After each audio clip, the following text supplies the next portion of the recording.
بسم اللہ الرحمن الرحیم۔ السلام علیکم ورحمۃ اللہ وبرکاتہ۔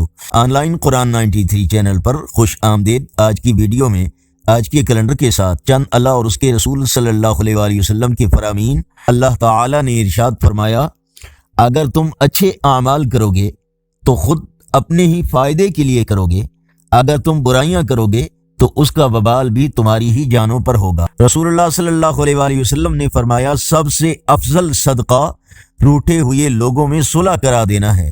فرمان مصطفیٰ صلی اللہ علیہ وآلہ وسلم، جب اللہ تعالیٰ کسی بندے سے محبت کرتا ہے تو اسے دنیا سے اسی طرح بچاتا ہے جس طرح تم میں سے کوئی آدمی اپنے بیمار کو پانی سے بچاتا ہے۔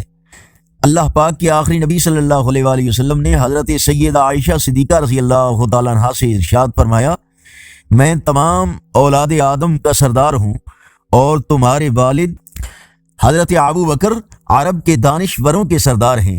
فرمان آخری نبی صلی اللہ علیہ وآلہ وسلم، اللہ پاک نے مجھے تمام انبیاء کرام علیہ الصلاۃ والسلام سے افضل فرمایا ہے۔ رسول اللہ صلی اللہ علیہ وآلہ وسلم نے ارشاد فرمایا، ایک شخص نے ایک کتے کو دیکھا جو پیاس کی شدت کی وجہ سے گیلی مٹی چاٹ رہا تھا۔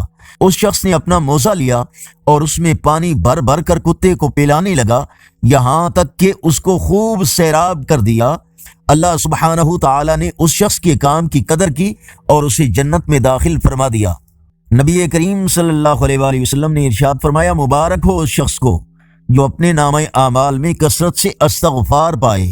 خاتم النبیین صلی اللہ علیہ وآلہ وسلم کا فرمان عالی شان، جو میرے ہر صحابی سے محبت کرے، ان کی پیروی کرے، ان کے لیے استغفار کرے گا، اللہ تعالی جنت میں اسے ان کی معیت عطا فرمائے گا۔ آج کا کیلنڈر 1 جنوری 2024 بروز پیر، پاکستان انڈیا بنگلہ دیش میں 18 جمادی الثانی اور پنجابی دیسی مہینے پو کی آج 18 تاریخ ہے۔ یقیناً اللہ اور اس کے رسول صلی اللہ علیہ وآلہ وسلم کے فرامین آپ کی اصلاح، ہدایت اور معلومات میں اضافے کا ذریعہ ہوں گے۔ صدقہ جاریہ کی نیت سے اس چینل کو لائک، سبسکرائب اور شیئر کریں۔ بیل آئیکن پر کلک کر کے آل پر کلک کریں تاکہ ہر آنے والی ویڈیو آپ تک پہنچ سکے۔ نیک بنے، نیکی کی دعوت کا حصہ بنے۔ السلام علیکم ورحمۃ اللہ وبرکاتہ۔